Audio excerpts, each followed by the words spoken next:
All right, we are now live. We are live streaming across LinkedIn, Facebook, YouTube, X, maybe even Instagram. And this is the Christmas special wrap up.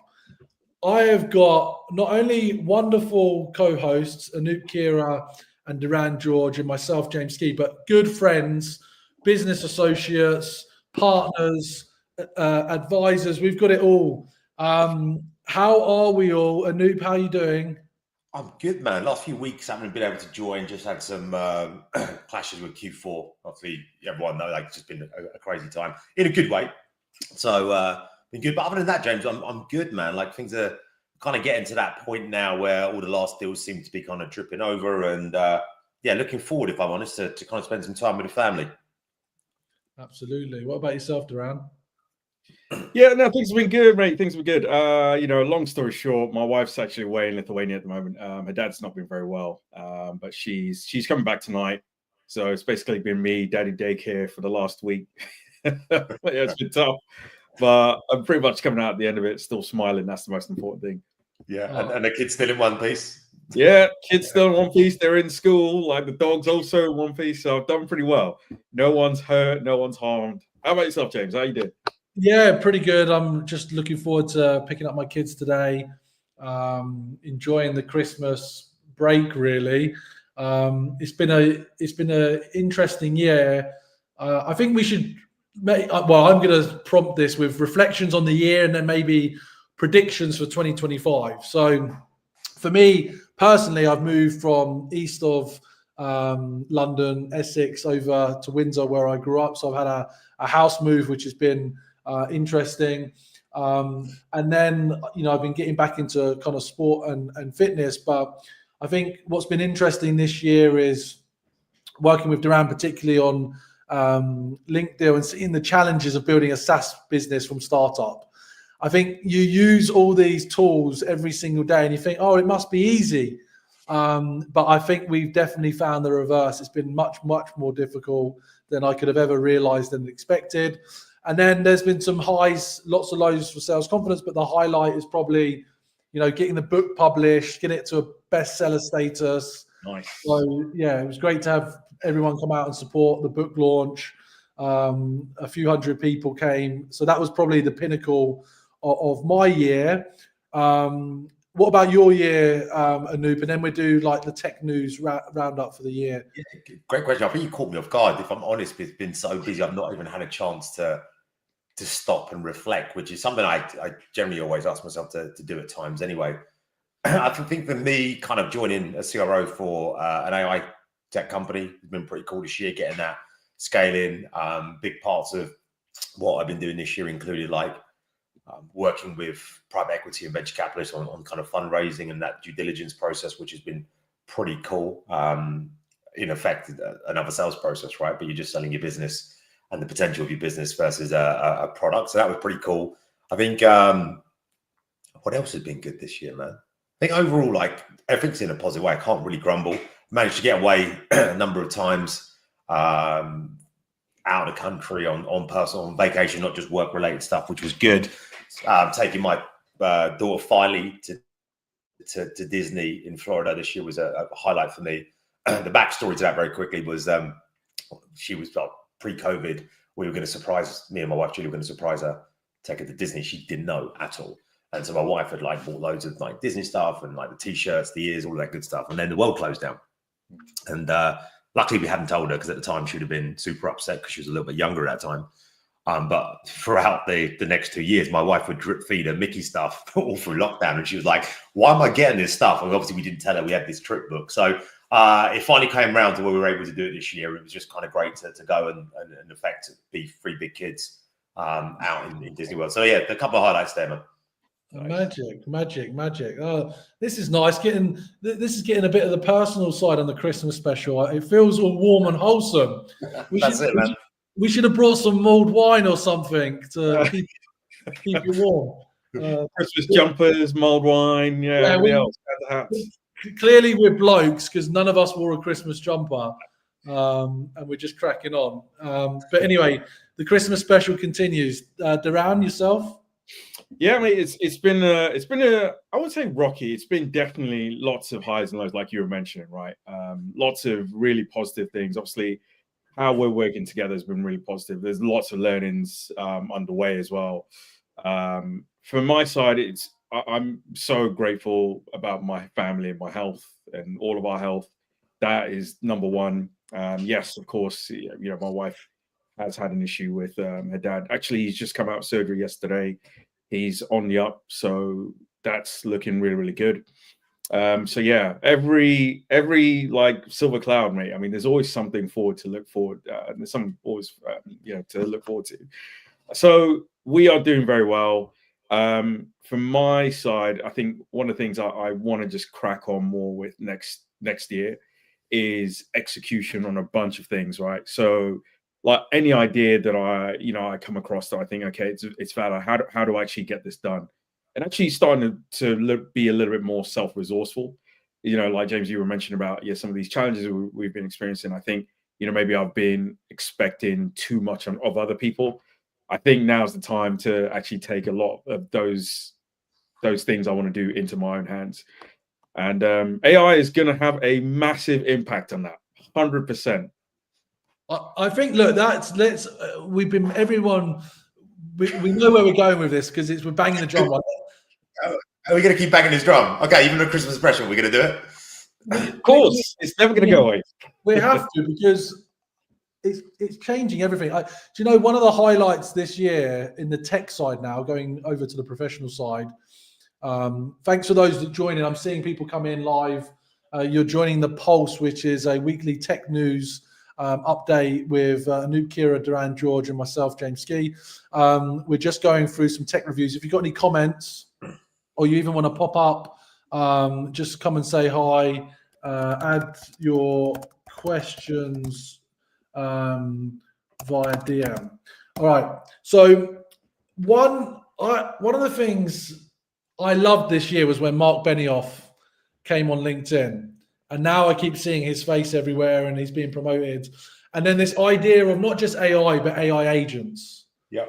And I feel like, the ability to create automated workflows, connected systems of AI, roboticized, if that's even words, digital beings that can do the things that you don't want to do or other people can do, I think is mind blowing. And if you look at the markets this year, there's been a lot of funding at the pre-seed, seed, and Series A in AI. I think in the later stages, C, D, there hasn't been massive activity. I think it's hard to get big valuations, big funding in some of the things that I've seen anyway. So I just think, the opportunity in this space is frightening. And where it's all going to end up, who knows? And I've become a bit more comfortable with it. I was very scared about it, did my research, played around with it. It's transformed how I can be as an individual in terms of my personal productivity in so many areas. Then I got scared that it was happening too fast. And then I realized, reading some articles, that throughout history, the Industrial Revolution, the fax machine, the phone, the advent of the computer, the mobile phone, the mobile phone, that was a scary device. If you think of the power of that, we don't now. We take it for granted. Yeah. But I think AI is a wave that we should all be riding and leveraging, but hopefully to our advantage and not to be too despondent. I don't know. What do you guys think? For me, it's about agentic framework. That's what we do at Comparables, right? So we're an AI first company. So obviously not giving it a plug in that, but just to your point there is. Tell us more, actually, because you haven't actually spoke about it publicly. Yeah, so Comparables are pretty cool tech. Like at a high level, man, just think about we serve M&A, private equity, venture capitalists, right? And so you think about when these companies are doing their due diligence, they in effect hire thousands of analysts, right? And they'll turn around and say, right, let's relate it to an example that we'd all be used to, right? You want to go and potentially invest in a software company or buy a software company or whatever. Like these companies are going to go out there and they're going to go and do a load of due diligence in that market, right? So let's say fast forward, Diran, LinkDeal is worth, I don't know, 100 million tomorrow, right? And it's like, okay, we're thinking about buying a company like LinkDeal. Let's educate ourselves on the industry. So they will use a team of analysts that turn around and they will start researching that vertical, that industry. They'll check financials. They'll check like growth rates, all of that in that space to become experts, right? And so they can turn around and say, okay, is Diran's company A valued at the right price? Do we buy? What's the competition look like? Is there growth potential? Now, it takes analysts, like what I would say, like imagine like going back into the 80s at times, some of them have got solutions like that Bloomberg terminal that sits at your desk, right? And you've got that, and then you've got some other systems, which are like traditional databases that are really old and clunky and legacy-wide. What we're doing at Comparables is create an agentic framework, right? So you've got an AI analyst. So in effect, like normally you'd have to search by industry code, right? And then what I mean by industry code would be, hey, you want to go and like if you started your own business, you'll know it'll be underneath the code. Yeah. And underneath that code, you might turn and say, hey, I'm looking for IT and software. And you'll be like 40 million companies. And you then go sub levels down, and even at your lower sub levels of software in sales tech, right? And that might be 3 million companies. Like, where do you start even finding what you want? Here is just like a chat GPT. Yeah, you would literally just type that in. There you go, plug their comparables. And it will just kind of start finding those companies for you, giving you all of the information you need from a quantitative point of view, and then from a qualitative point of view as well. So you don't have to then validate whether that company, what their products and services are, niche markets, segments, customers, all of that. And so, yeah, it's going back to that agentic framework or agents, that's exactly what we're building, but for the kind of M&A space. Interesting. And again, only with comfortable what you're sharing, because we haven't caught up for a few weeks. So are you were you advising these guys and then you've taken on a more like strategic?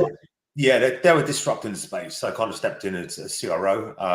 It's going really well. So we're starting to win some big clients. Just most recently, PwC became a customer of ours as well. So starting to win some really, really good customers in that space. And starting to shape it.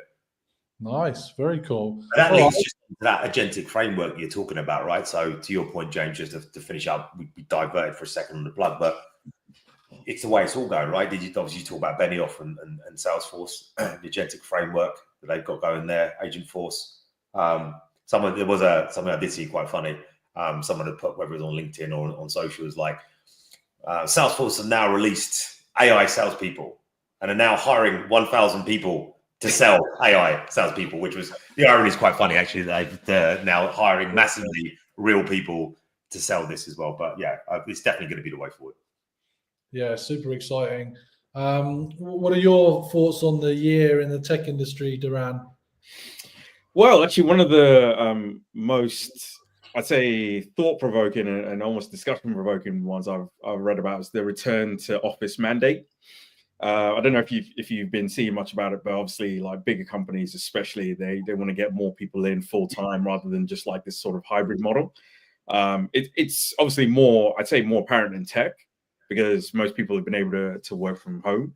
But yeah, now a lot of bigger companies are starting to mandate that people come into the office. And actually, LinkedIn made a post about this, and there's some interesting stats about it. So apparently, from 54 tech companies, not only did companies see a 14% increase in employee departures after implementing that return to office mandate, but the employees that left were most likely women and held high-level roles and listed more skills on their profiles.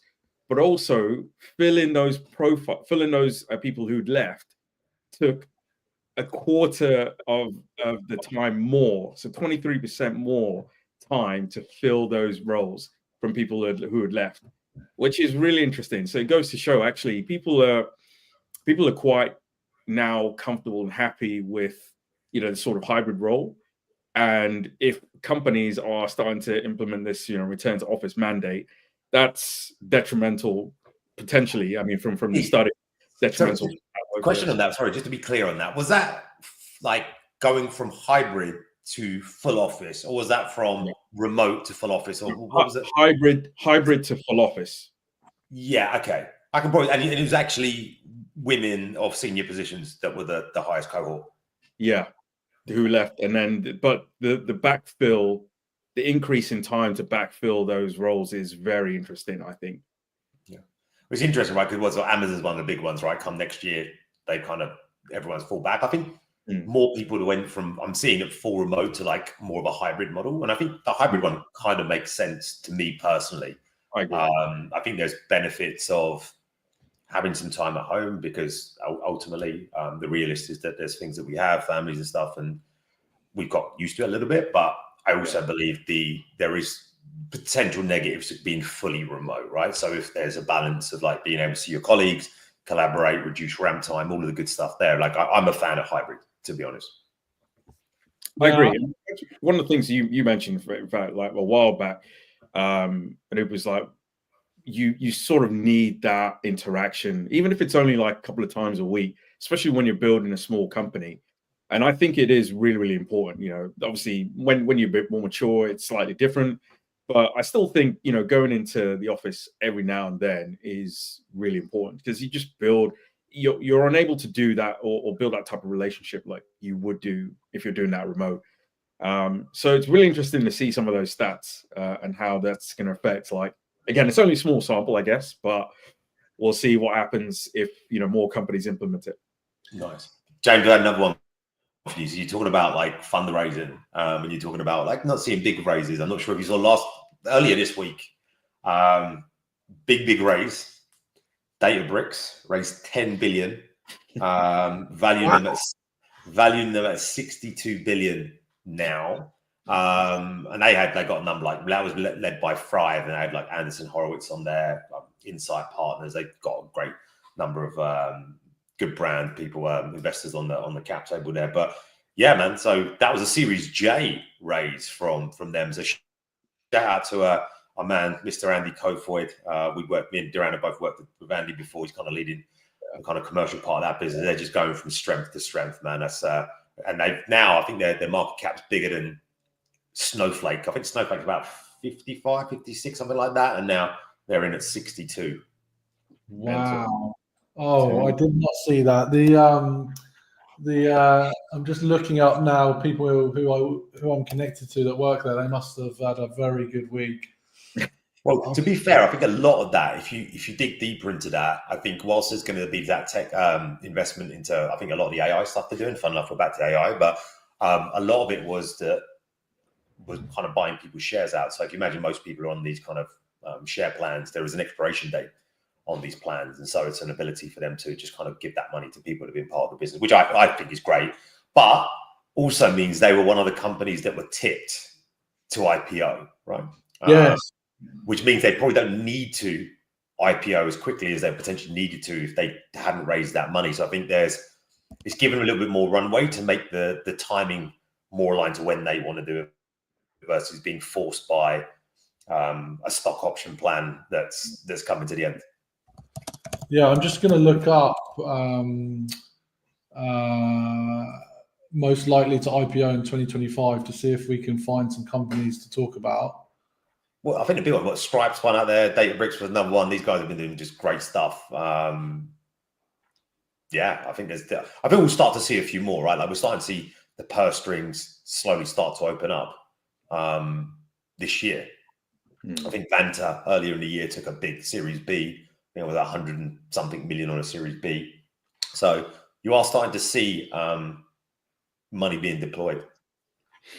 Yeah, and also I think, you know, the obvious things to talk about are the fact that, you know, Trump's back in government.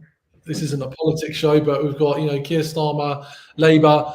Trump's already having a bump. You know, the idea of when he gets put in office, I think there's going to be a lot of disruption, and I think hopefully opportunity, maybe depending on what camp you fall in. So it's been a pretty mad year, really. Well, that's to come in on that one, James. Trump being coming back. Like obviously, all of us kind of invest in a few things, right? Whether it's kind of properties and normal stocks. I'm not really a crypto guy. I'm going to be honest with you, right? I might just put a little bit in there and see where that goes. Yeah, but it's enough where I lose it. I don't really care. Seeing what it's done to the crypto market, him being in there. That's super interesting. So I'm not sure if anyone's listening. Yeah, you know your crypto. You probably know it better than I do. But we started to see some of these prices kind of rally Right now. I think the big one was Bitcoin, right? XRP. Well, Bitcoin broke the $100,000 mark, right? But the one that was kind of like caught up in SEC battles for ages was like XRP and Ripple. But I think Ripple and XRP is now going to be backed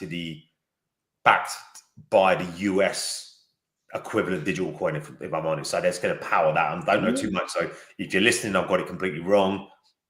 Excuse me, but yeah, my high level did it like kind of just seeing stuff on that, and that means that coin could fly if it's going to be up there.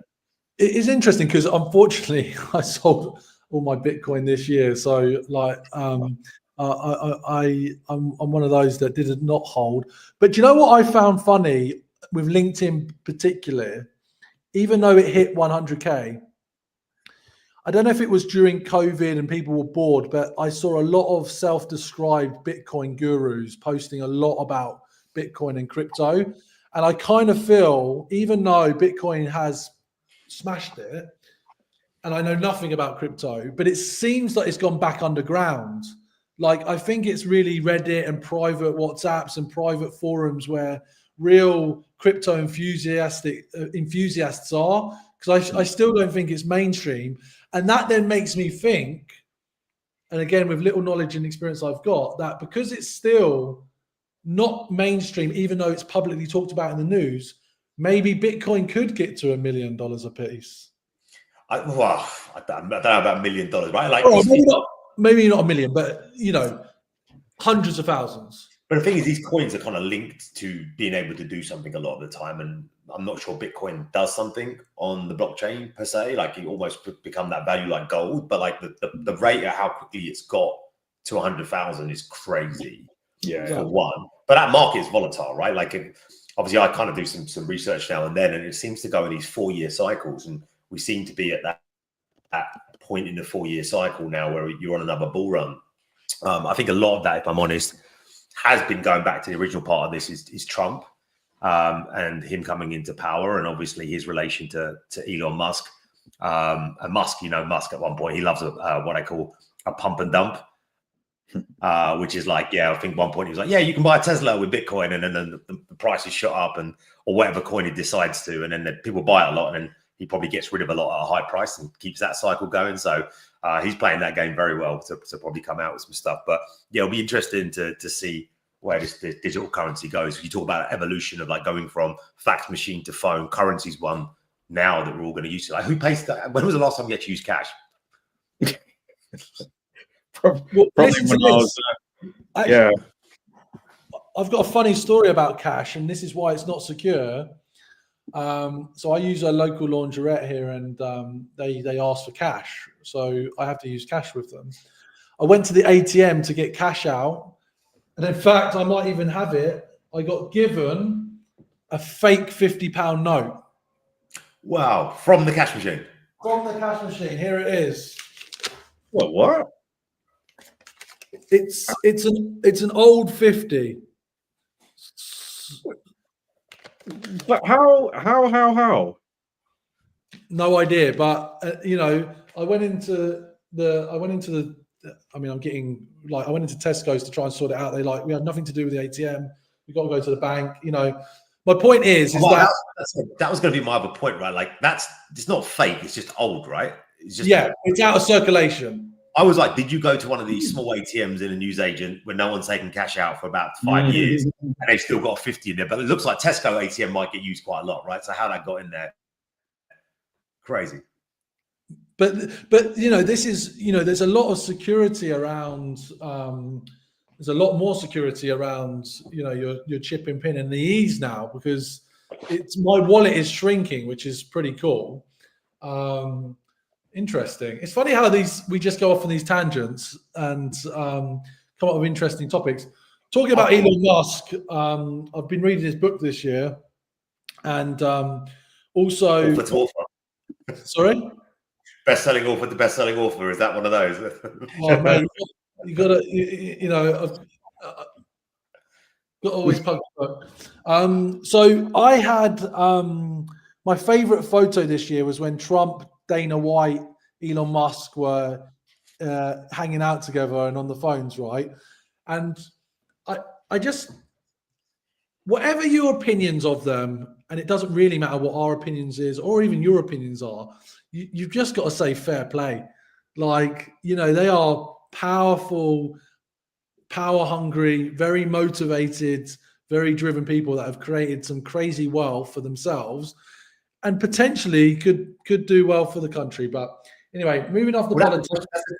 Sorry, Joe, that is a good question, right? Like, not getting into politics, but there you've got some super successful business people that are in power now, right? Versus like traditional politicians, right? So at that point there, just throwing out there, does it make sense to have business leaders, right, making those types of that impact the economy and everything this time, right? Because that's what they're trained in. That's what they do all day. They're running businesses and large corporates, and in effect, it's just the health of a business, right? Which is how better equipped are you to run the health of the economy if you understand business? That's a good debate question. That'd be a really, really good question to debate. It depends on their outcome. Like, are they in it for themselves or for the betterment of? Well, name a politician who isn't in it for themselves. Forget that bit, right? Because I think that bit. Yeah, but you know what I mean. Well, they're going to take it to extremes, right? So, but this thing, like, even just for example, like Elon Musk, who at some point in time I thought was the most respectable, like, genius I think anybody's ever seen. He was tackling some of the most difficult challenges in like humanity's ever faced, where it's like, hey, looking outside of maybe how to interstellarly travel, right? Or like solving some energy problems with solar and electric cars and all these types of things. Really, really, really tough challenges. But now he started going into like personal attacks against people and government, and it's just like, whoa, okay, this is very left field. It's obviously going to be interesting to see what he does with this sort of Department of Efficiency role when he's instated by Trump. But just things like that, they need to be mindful of. Like, are they too big for their boots now that they are, they have a significant amount of power and protectability, I'd say. Yeah, I would be interested when I do that economy, right? Because, like, obviously, look, the US dollar for a long time is not as powerful as it once was. You've got economies like China and India that are coming up. Let's wait and see. Like, just see where that goes. Yeah. Interesting times. But yeah, let's move on from politics and that kind of view. I've got one just on here. I want to talk like SaaS pricing models, right? I've seen this more of a shift now towards, actually, people's just thoughts on this. And if you're listening or kind of watching, then feel free to leave any comments. But this kind of move away from licensing type models to actual output or consumption. So not even consumption that way, but an output, right? So here's some interesting ones that I'm seeing, right? It was the most disruptive AI pricing model so far. Salesforce.com, $2 per conversation with Agentforce. Intercom, 99 cents per AI resolution. Intercom, 10 free tickets per agent. Zendesk, per successful autonomous resolution. Microsoft, $4 per hour of usage for AI Copilot. There's a load on there. All these companies are kind of moving to some output based. So not even a credit, like you buy it, you lose it, or you use it. It's like you only pay when you actually get benefit from the solution. Just what are your thoughts on that, gents? Well, so it's interesting. If anyone is out there wants to learn more about this stuff, I highly recommend Yako from Winning by Design. He talks a lot about this, and in fact, I was reading an article. Really, what you're talking about is consumption pricing, isn't it, versus per seat or not? Well, you say consumption, right? Like, if you look at consumption, like Diran and I, like we were back in selling email, God knows, like 15 years ago, right? And consumption would be like you could buy a block of email, right, that you might use over a year was a consumption, right? But you were committing to that up front. Or whether it was like you'd commit to how many contacts you'd have in your database, right? And so you pay on scales of units economy. But this is more related to an output, right? So I fix your resolution, now you pay me. Yeah. Right. So I'm not committed to large amounts. It's as and when I use you, and it's as and when you provide me some value, I pay in for that value. Yeah, I remember oh god, what are they called? You know, the old commerce tool that Salesforce bought. What was their name beforehand? Do you remember? Demandware. Demandware, yeah. So I remember, like, back in the day, they had one of the most interesting pricing I'd ever seen. So they would charge by percentage of your revenue. And I was like, whoa, okay, this is interesting. So it was outcome based effectively, like you've just been mentioning, right? So that's been around for a while though, that whole let me take a cut of, like, a lot of the ones we have marketplace, they call it like a GMV, gross margin value, or something like that. I can't remember, it's just basically percentage. But yeah, that is dependent on what you make and what you sell. They're just taking a cut. Yeah, exactly. So in effect, there's been an element of that model. But yeah, for me, I think it's probably going to be the way forward. People imagine from a commitment point of view, you'd feel really good as a business to sign up to another business where you're like, hey, I'm only paying for what I get value out of you, right? Yeah. I also think for these tech companies, it's awesome, man. You removed all barriers to entry, right? It's like, hey, sign up with that for that confidence. You're only going to pay when you get something from us that does something to your business. But how does that impact paying salespeople and commission plans? Because you're right. In the past, I used to sell per seat license models in cloud collaboration, for example, or data rooms and file sharing platforms. And even if we knew only 10% of the workforce would use it, we'd sell it to 100% of the user base. And I'd get a big fat commission check. So this is totally selfish. how does that work? Yeah, I think the way it works is that I think there'll be an element of license anyway, but it's going to be really low, right? So I think you've got this baseline that means that you've got access to technology, right? Whether you want to go and check analytics or something, you've got something that you're paying for that's your account within reason. I imagine that's going to be really, really low. But the way you would get paid then is what a customer bills per month. So let's say you get paid commission on an annual for the first year. For that first year, it might be that you get, depends on the billing cycle, right? So if they build a monthly based in arrears, then whatever's been billed, you'd get a percentage of. And I think where that starts to really work is, I think there's an ability to retain good sellers actually, because imagine if I sell 2 deals this month and they both start billing at, I don't know, $5,000 a month, every month. The next month I sell another 2, then I've got 10 grand a month billing, sold for 12 months. And if I keep doing that, if I'm a tech company, my best sellers are kind of locked in, right? Because you're going to get to a point where it's like a snowball effect, right? And that way, do you want to leave and leave the commission that you haven't taken? Yeah. I think it works that way. And so I think that initial it's almost like rolling that ball, like the boulder up the top of the mountain, guys, is how I see it. Is like initially you might kind of get slow traction on your comms, but yeah, it could work. Or likewise, you could come in there and they could just blow it out of the water from day one on usage, right? And you're laughing. I like it. It reminds me of the recruitment contractor model. The more contractors you have, the more margin you create, rather than one-off making perm placements, which has been around for decades now. Okay, yeah, very interesting. Predictions now. Predictions for 2025. We've got a few minutes before we wrap up the show. Does anybody have any predictions? God, I feel very important thinking about predictions, and it feels very serious. But has anybody got any initial thoughts that are coming to mind for 2025? Yeah, I think we're just going to start to see growth again in companies and investment, 100%. Like, I think we had that year this year, which we forgot to even call out. I think it was the beginning part of the year. There's still a lot of tech redundancies going on. I think that seems to have stabilized. I think companies are now in a position where the overhiring they did is kind of balanced out, and obviously all kind of working to that path of profitability. Like, going back to that Databricks, they're actually going to be profitable in Q1. In January, we're at 62 billion valuation, raised 10 million, they're going to be profitable, positive cash flow, right? I'm not sure that's how that lasts long term, but I think going back to your point, I think we're going to start to see growth in the market. I think there will be this kind of influx of agent stroke co-pilots that are going to continue to do that. I feel we'll start to also see a gap open up between the newer companies potentially that have just come in with this AI mindset and have been working on something for a couple of years versus the larger companies, but companies that are probably, I don't know, just tag some sort of rubbish AI feature into their suite, right? Calling it AI when it's probably not.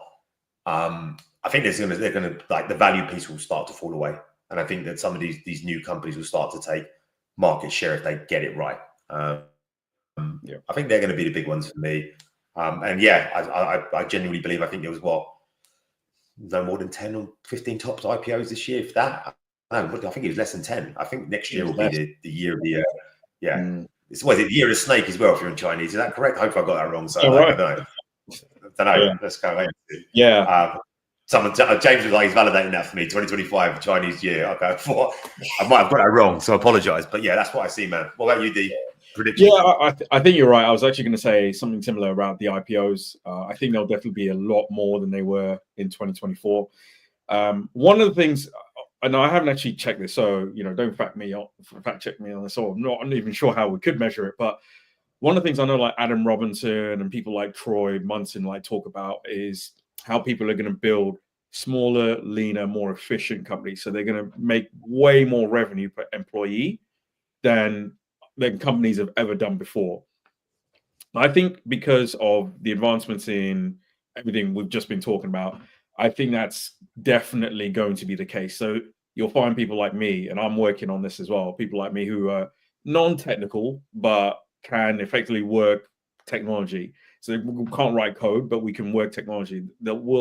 People like me will end up building very successful, like if you think about the number of people that are in that company, they'll end up building very successful small companies that just make a lot of money, profit wise, that sort of thing. So even though it's not going to be like billions in revenue, it could be like millions, but there's only like 3 or 4 people working in that type of company. Have you seen that sort of about like great ideas and not knowing how to code? Go and check out a company called Builder.ai. They're that kind of like that company that lets people that just got an idea, they'll bring it to life. You don't need to do it. You can just like plug and play and build stuff out for you. So I think we'll start to see a load more ideas. But I love that, D. I generally feel by 2030, I'm James, I'm going far out with a prediction, right? I reckon by 2030, we will have our first $100 million SaaS company. It's probably got less than 10 people. Because it's going product-led growth is going to be a big driver. You're seeing that. Combined with AI, if you got something that you can just automate a lot of that stuff, it's going to happen. Yeah, I agree. I think just anecdotally, so I found this video on YouTube called "Build Anything with Claude." The Anthropic model, and they've released in the last 2-3 weeks. They've released this. It's almost like an API plugin, right? And lots of providers have built this plugin that will connect to Claude. So it could be like GitHub, where Claude can go and commit your code or your development stuff. So you tell it to build a package or do whatever, and it'll go and write all the stuff in GitHub. It can connect to like Google and Azure and loads of these other platforms. So it's that sort of agentic workflow. We talked about this before. Like, I think, James, I don't know if you remember what we were saying. AI will talk to AI and make decisions basically on their own. This is the beginnings of it. They call it MCP. I can't remember exactly what it stands for, but it just means that an AI can now go and talk to any service that creates this package and do everything that a human can do, whether it is like developer or accountancy or copywriting. It's yeah. But that's when I then start getting worried again when I hear that, because I don't want to believe it. Skynet, is that? I don't want to believe it, but it is here. And I was speaking to a marketing agency owner in the week, and he was saying, the marketing agency is broken because companies don't want to outsource; they want to do it all in-house. And he says they don't turn around to him and say, "We're not working with you because of AI," but he knows, the whole model is changing, and yet. Is the education system keeping up? I don't think so at all. I think it's clueless, and the gap was always there between tech and advancement and education. Now it's even worse, and I'm worried about that. But that would get us into politics. So let's. You talk about education. One side note: I saw this thing the other day. It was awesome. There was some university student, and it was in the US. And they were studying for this final exam, and they were able to come out with the equivalent of like an A, or whatever the grades or how it was done there, top part of their test. And they studied for an hour, because what they did is they got the AI to consume the curriculum and break it down with the key takeaways, theories, practices, and whatever they need to know, the principles. And that person just studied those principles for a couple of hours and just like nailed it. Like, and so they were able to shape their answers that aligned to those principles in the exam. Killed it. And is that smart or is that cheating? That's smart. It's definitely not cheating. No, they didn't actually cheat. They didn't take anything in, but they were able to revive the core principles, right? Which is great. I think there's a big difference between getting AI to write your thesis, right? Or being smart and saying, how can I consolidate all these textbooks and take away the key learners? Yeah. Mm-hmm. Would you ever want to read a book again? No. Depends.